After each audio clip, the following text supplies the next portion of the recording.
கடந்த 4/6/2026 அன்று வியாழக்கிழமை அன்று திருவிக நகர் சட்டமன்ற தொகுதிக்கு உட்பட்ட பகுதியில் உள்ள ஒரு அரசு பள்ளியில் புதிய கட்டட திறப்பு விழா நிகழ்ச்சியின் போது குத்துவிளக்கு ஏற்றுவது தொடர்பான மரபு நெறிமுறை புரோட்டோகால் மீறப்பட்டதாக திருவிக நகர் சட்டமன்ற தொகுதி பேரவை உறுப்பினர் திருமதி மோ ரா பல்லவி அவர்கள் ஒரு மனுவினை என்னிடம் அளித்தார். அந்த மனுவினை நான் நன்கு படித்து பார்த்து ஆய்வு செய்தேன். அது குறித்த சில கருத்துக்களையும் அறிவுறுத்தல்களையும் நான் இங்கு குறிப்பிட விரும்புகிறேன்.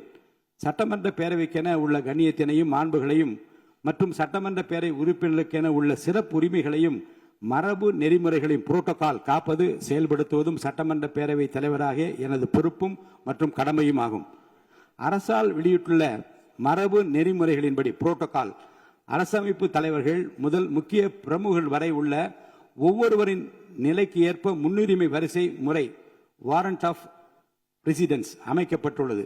இந்த முன்னுரிமை வரிசைப்படி மாண்புமிகு சட்டமன்ற உறுப்பினர்களும் அரசு துறை உயர் அலுவலர்களும் தங்கள் கடமைகளையும் பொறுப்புகளையும் மற்றும் அதிகாரத்தையும் நன்கு உணர்ந்து அதற்கு ஏற்றவாறு செயல்பட வேண்டும் என கேட்டுக்கொள்கிறேன்.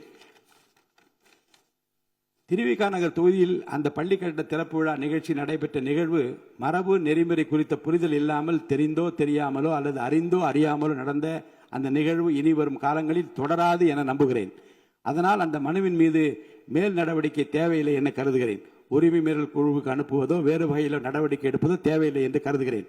மேலும் ஒவ்வொரு மாவட்டத்திலும் உள்ள ஊராட்சி, பேரூராட்சி, நகராட்சி மற்றும் மாநகராட்சி உள்ளிட்ட அனைத்து உள்ளாட்சி அமைப்புகளிலும் மற்றும் மாவட்டத்தில் நடைபெறும் அனைத்து அரசு நிகழ்வுகளிலும் மரபு நெறிமுறைப்படி அந்த தொகுதியை சார்ந்த சட்டமன்ற உறுப்பினர்களுக்கு முறையாக அழைப்பு விடுக்கப்பட்டு சட்டமன்ற உறுப்பினர்களின் சிறப்புரிமைகள் மற்றும் மரபு நெறிமுறைகளை கடைபிடிக்க நகராட்சி மற்றும் மாநகராட்சி ஆணையர் உள்ளிட்ட அனைத்து உள்ளாட்சி அமைப்புகளை சார்ந்த அலுவலர்களுக்கும் அனைத்து மாவட்ட ஆட்சித் தலைவர்களுக்கும் உரிய அறிவுறுத்தல்களை வழங்குமாறு மதிப்புக்குரிய அரசு தலைமைச் செயலாளர் அவர்களுக்கு உத்தரவிடுகிறேன். மேலும் இந்த முன்னுரிமை வரிசை வாரண்ட் ஆஃப் பிரசிடென்ஸ் தொடர்பான தமிழக அரசின் அரசாணை நகல் சட்டமன்ற உறுப்பினர் மேசையில் வைக்கப்பட்டுள்ள சிறு கணினியில் நாளை பதிவேற்றம் செய்யப்படுவதுடன் அனைத்து உறுப்பினர்கள் மின்னஞ்சல் முகவரிக்கும் இன்று அனுப்பி வைக்கப்படும் என்பதையும் தெரிவித்துக் கொள்கிறேன்.